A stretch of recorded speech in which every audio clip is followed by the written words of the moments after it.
Today is October 28th, 2011. My name is Tanya Finchum. I'm with Oklahoma State University Library, and today we have with us Dennis Dunkin, and we're in the library, and we're here to discuss his experiences as being a class of 1961 alumni from OSU. So thank you for coming today. Let's start with having you tell us a little bit about yourself, where you were born, and then we'll work our way forward. Well, I was born in Higgins, Texas. My dad worked for city service, and I started school in Pampa, Texas for the first 2 grades, and then we moved to Blackwell in whatever year that was, when I was in the 3rd grade. And I attended the rest of grade school, junior high and high school in Blackwell. Graduated in '56. And from there, I went to University of Wichita for 1 year. And from there to Tonkawa Junior College at Northern Oklahoma Junior College, as it was called at that time. And spent a year and a half there, transferred to OSU. I was in the School of Engineering, but after a semester decided to go elsewhere. I don't think that's too uncommon. People change their minds along the way. And went into the School of Education and had enough math and science credits that that's where I would wind up teaching. And along the way, while I was at Wichita, I played with the freshman basketball team and then played on the team at Tonkawa. And then when I got here, after that first semester, I was able to help Sam Aubrey and Mr. Iva with the freshman basketball team. And so that pretty much headed me down the path that I was headed. After graduating, I graduated in January of '61 and then did some graduate work after that. In the fall of '61, I was teaching at Bremen Public Schools. Taught 6 classes and helped coach football and coach boys and girls basketball, and football coach and I shared the track coaching responsibilities. And our first year was pretty successful. We won 10 in a row. It was surprising to me because I didn't know what I was doing, but Dwayne, who also was a OSU graduate, Dwayne Underwood, he's deceased now many, many years ago, but we had a great bunch of kids and just had a lot of success. We did reasonably well that year in basketball as well. The next year, we didn't fare quite so well in football, but with the boys basketball team, we made it to the state tournament for the first time in the school's history. So all in all, that was a lot of fun and a lot of work. And after that, I moved to Colorado to teach in Jefferson County Public Schools in the county just west of Denver, and proceeded to teach there for 31 years before I retired. After retiring, I taught 12 years in a adult high school just on a part-time basis. So, and that came to a halt a few years ago. Thrown in there, 1981, we did my family and I, we did a teacher exchange to Australia. And I taught math in Australia in a little school by the name of Cranbourne, which was south of Melbourne. And that was a delightful experience. It's a great experience for the kids because when they came home and at the start of any school year, the teachers would ask, well, won't you write a few paragraphs about something that's happened to you that's not happened to anybody else? Bingo, they had something to write about. And so after retiring in '94, I've done a lot of little different things. When we were in Australia, became good friends with a neighbor across the street who had a knitwear factory. And after retiring, he said, sent me a sweater and said, why don't you sell these sweaters for me in the United States? I called him and I said, Clive, what do I know about selling sweaters? He says, you sold yourself in the classroom, sell sweaters. So for the next 7 or 8 years, imported wool sweaters from Australia and just had a grand time. Met people I never would have met before and just had a delightful time. My folks, Virgil and Opal Dunkin, as I say, Dad worked for city service, passed away way too early in 1973 with complications from lung cancer. But Dad worked all of his years. He started working for city service during the Depression and just landed a job with them when there were no jobs. And so he stayed with them all of his years and of course retired way too early. And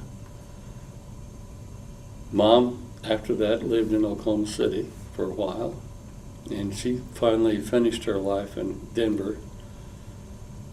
Got 2 brothers, both of them graduated from Oklahoma State. They were both in the School of Forestry. Before or after you? After me. I was the old timer. And they're still struggling. Dave is an attorney in Englewood, Florida, and Steve, the youngest, is a administrator for Veterans Administration for a veterans home in Winfield, Kansas. I believe that's the proper description of his job. My wife, Llewellyn, and I have 3 kids. Katie, Jenny, and Reed. They're 43, 42, and 40. And a total of 7 grandchildren. So That keeps you busy. yes. Did your wife graduate from here as well? She graduated from here in '63 and moved right straight to Colorado. We didn't meet until we were in Colorado. Happened to be next door neighbors in an apartment house. And as they say, the rest is history. Fate comes in there, doesn't it? How did you come to choose Oklahoma State? I'm not really sure. In those days, for me, it made more sense to come to OSU rather than someplace else. I was leaning towards engineering, so that probably brought me here. But growing up in Blackwell, this was In the backyard. Yeah, close. How was your education financed? Did you have a scholarship, or did you have to work through it? Or? It's much different today than it was then. You could earn enough money in the summer to pay for your education that next year, and so that's pretty much what I did. And the one semester I was in graduate school, I think I took a $300 loan. That's when student loans first became available, and it seemed like a good idea,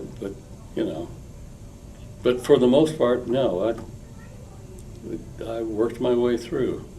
Here in Stillwater, or did you go back to Blackwell to do summer work? I worked at Blackwell, and in the summers that Oh, I was thinking back of the time to really have a difficult time finding a job. I went on harvest with my uncle for 2 months. That kept me away from mom and dad having to feed me, and that put me, busy working. So. Well, where did you live once you moved here for school? Well, the first semester I was here, shared an apartment with 2 other guys from Blackwell, and it was just a half a block south of the gym of Gallagher. And then the remaining time I lived with some fellows that I went to high school with, and grade school and high school, and junior college, and that was about 2 or 3 blocks east of Gallagher. Easy walking distance. Yeah. Well, and walking was it because had no car. Didn't own a car until after I graduated. Did you spend much time in this building? I did. There was I noticed as we came up the stairs, just to the right there was a reading room, and it seemed like at 10 o'clock or 11 o'clock each day they would have classical music recorded in there. So that was a handy place to go read or do some homework or to take a nap or whatever. And I'd occasionally find my way up in the stacks and hide and work. And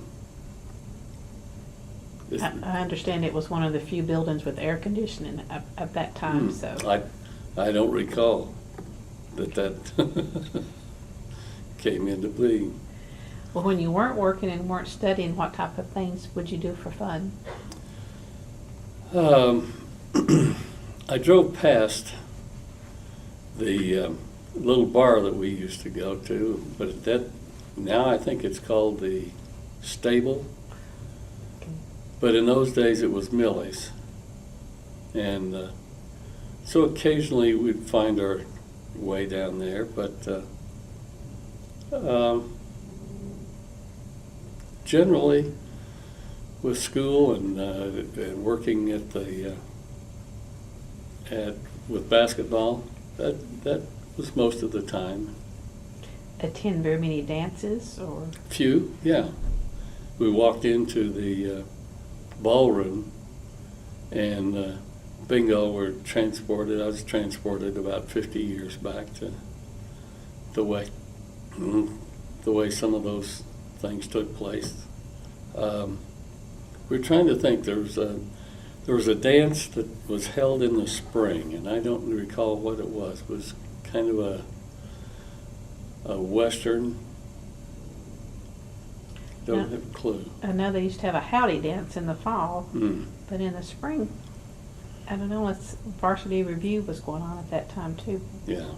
But dance, I don't know, unless it was the spring fling or something like that. I don't know. But, yeah, the student union was always a spot to spend some time too. The 4th floor with the dancing that took place up there. And the bowling alley too, I think. And the bowling alley down in the lower level. And was Theta Pond still, was it like it is today? It didn't strike me the way it strikes me today, so I'm sure enhancements have been made. They've worked on it some. Yes. And it'll look pretty tonight, if you stay around to see that. We'll stick around. It'll be pretty.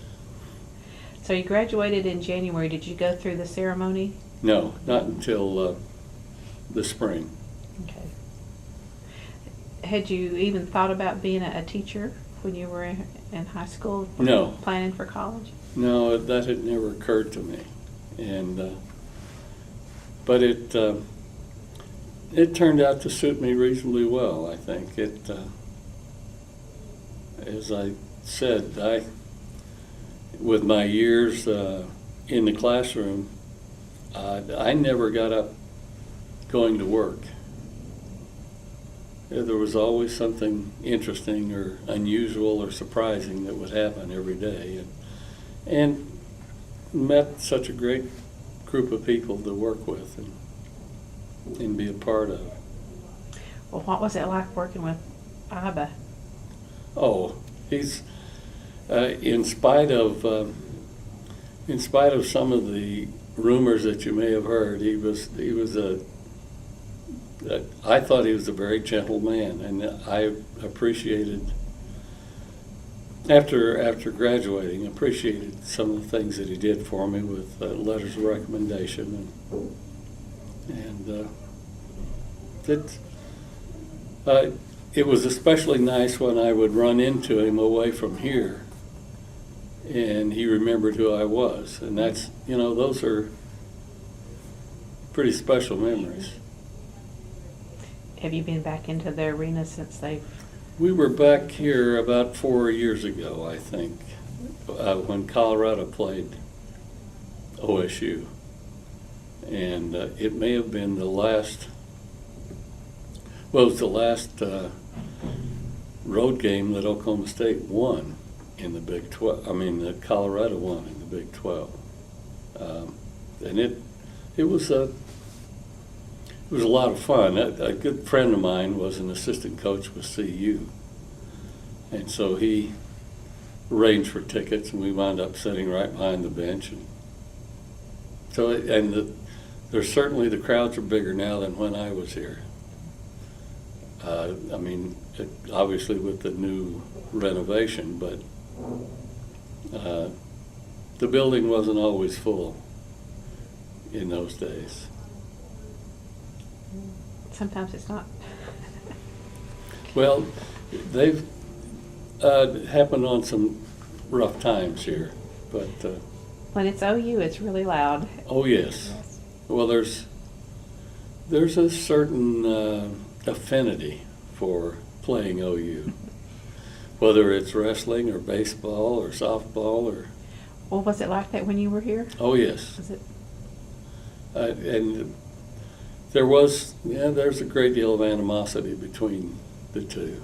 And so it's easy to develop a dislike for OU. Well, besides the gym, did you have another favorite spot on campus?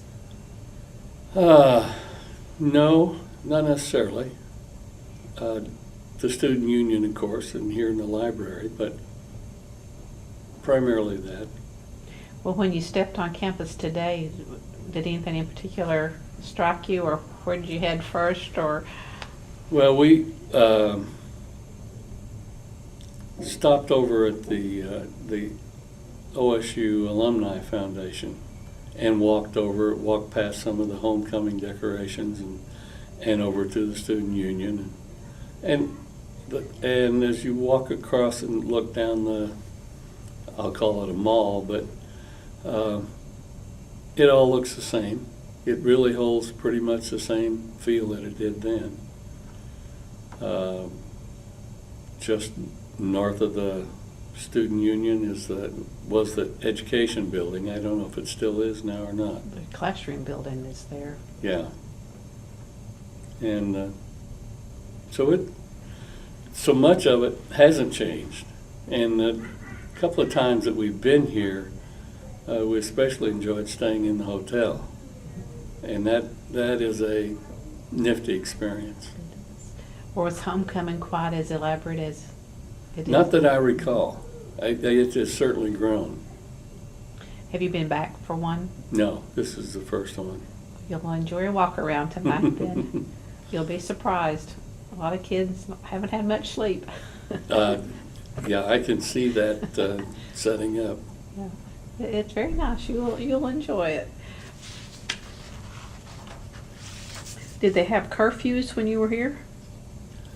Well, you lived off campus. I lived so you off probably campus, did. so I wouldn't, but yes, the dorms and the sorority houses had curfews. Do you recall any of the entertainers that came to campus that you may have seen? I think the Kingston Trio came, and Bob Hope was here, And I see that Tony Blair's going to be here Monday night. I'd like to listen to him, but we have to get back and play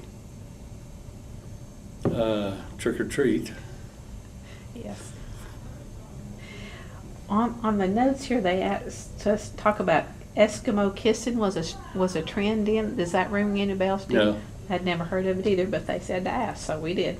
We'll move on. Were there any particular dating traditions at that time? Not that I'm aware of. Weren't thrown in the pond if you were in Theta, if you were pinned or engaged or anything like that? I wouldn't have a clue. I wasn't. I think maybe they had passed that stage by then too. Do you have any idea of what it is about OSU that spawns such loyalty? And people are very tied and connected to this place. I'm not sure what it is.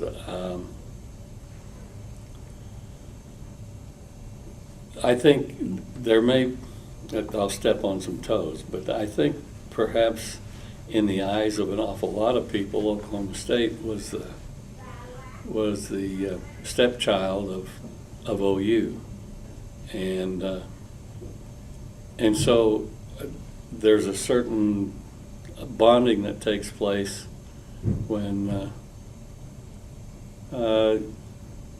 if you're the underdog or if you're the one that people wonder, well, why'd you go there? And in those days, you could go where you wanted to go because all you had to do is graduate from high school. There wasn't an ACT test or an SAT test that you had to score a particular level to get in. If you were a high school graduate, here you come. And so I don't know what it is, but there's a bonding that takes place. And when Oklahoma State came to Colorado to play in Boulder, it was difficult for me to initially to pull for Colorado or to just sit there quietly and watch while the basketball game or the football game went on. But it was a win-win. Yes, you could almost root for the officials to do well. Do you remember anything about Pistol Pete? No, other than just the story behind it. He hadn't been a mascot very long at the time you were here, so didn't know if you would have anything special to tell about him. Well, if you were going to give advice to students today, do you have any?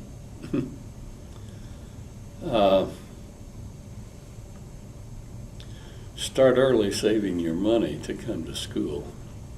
But it scares me to no end as to what our grandchildren are going to have to do what's going to take to get them through school. And I think it's important for kids to have fun. And just as I walk across campus, they don't need to be told that. Yeah. They're having fun and they're learning. And I think it's also important for kids to remember that it's okay to change your mind, because what you come into school as an 18-year-old, that may not hold your interest at 22, 23, or 25. And but do what you want. Do what gives you satisfaction, and enjoy what you do. Do you anticipate any of your grandchildren coming here? No, I don't think so. No, we couldn't talk our kids into leaving the mountains to come to Stillwater to school. Once they get a taste of the snow and the mountains, and it's difficult to take that away from them. Not interested in 101 in the summer. No. We get 100 every now and then in Denver, but rarely. Well, do you have a favorite moment or two from your time here? I think graduation was pretty nifty since I was the first one to graduate. Did your parents come? Yeah, and one of my grandmothers, and but it was it was it just steps along the way. I don't have anything that just jumps out at me as a very memorable moment, but I still have to remember that's 50 years ago, and some things have happened to the memory machine. Well, did you have a favorite professor or a class? I had a favorite professor in junior college, a history professor, and at Tonkawa, and I had an experience with a calculus class here. My first semester down here, I took the calculus class and wound up with a rather unfavorable grade, and I just chalked it up to a poor teacher. So I took the course again the next semester. And afterwards I realized that maybe it wasn't the teacher after all. I had to stop and take a look in the mirror and see what it was. But I taught math all of the years that I was in public education, so some of those experiences were helpful. So that you learned what not to do? Yes, and also learned that there's some things that I could do to make the job a little easier for the kids that were struggling. And so it worked out in the long run. Well, when you were working with the basketball team, did you get to travel with them? No, I was just with the freshman team. The only travel that we did was we did go to OU for a ball game. And it's a different situation now with the managers that work with the team, and but I learned some valuable lessons, some things that I changed down through the years as the years I coached, and but it was all in all it was a good start, and the regret that I have is that when we were here, I think 3 or 4 years ago, I should have contacted Sam Aubrey. I think Sam was still alive then, and I noticed just in the last year or so that he passed away, and I regret that I didn't get back in touch with him. But I did visit with him when both he and Mr. Iva, when they came to Colorado to play. So I touched base with him on a regular basis. Enjoyed visiting with Mr. Iva when he took his first Olympic team to Mexico City. They had their preseason camp, or the pre-Olympic camp, at Alamosa, Colorado, because Alamosa is at the same height as Mexico City, same elevation. So I made it down there for a weekend to watch and take in all that was going on. But down through the years, it was fun to touch base with them. How was the team while you were here? Were they winning? I don't know. Not. It was wrestling that was king, I guess. It was, yeah. Myron's wrestling team was king of the mountain.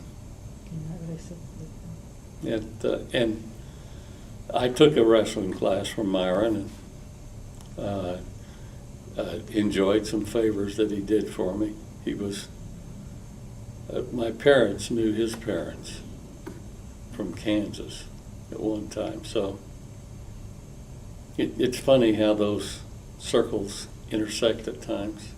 And it seemed to be smaller back in those days. Yes. Those circles were. Yes. Anything else you want to add before we No, draw it to a close? I think not. Do you stay in touch with any friends that you formed, like the ones you were rooming with? Do you Yeah, keep up with any of those? So we have kept in touch, kinda. I understand one of the guys, well, two of the guys that I roomed with, I know they passed away. And the last fellow that I roomed with is a doctor in Oklahoma City. And I think John's still practicing some. And we get in touch once or twice a year. But no, there's not necessarily a group there. I taught with some people in Colorado that graduated from Oklahoma State. Chuck Lovett was from McAllister, and his wife Dana was from Woodward, or Woodard as they will call it out there. And but they're both deceased now. Chuck was an art teacher at our high school, and quite talented. Miss having him around. He was a great sports fan. All sports. Collected all kinds of stuff. So, but that's what's happening now. Right. People are reaching the end, so we'll see who knows when that's going to come. Well, I think it's interesting that your wife ended up just happened to be your neighbor and having graduated from here too. Yes. What took her to Colorado? To teach. She had taught, or she had worked at Estes Park in the summer out there for a couple of summers. And the mountains captured her, and there was no way she was going to stick around. In fact, her father said, you know, you owe the state of Oklahoma something for educating you. Off she went to Colorado. So she was from Oklahoma? Yeah, she grew up in Bartlesville. Okay. And her degree's education? Mhm. Elementary. And she taught 20 years, a little before kids and then after kids. Two educators. We have to thank you for your service then. Well, thank you. Well, got your start here, and fate brought you two together, so that's Yeah. good. Well, if there's nothing else, we'll sign off and say thank you for spending a little Well, time with thank us you, today. Tanya. It's my pleasure. It's nice to work this in. Well, I hope you enjoyed it. Your afternoon, it's going to be fun.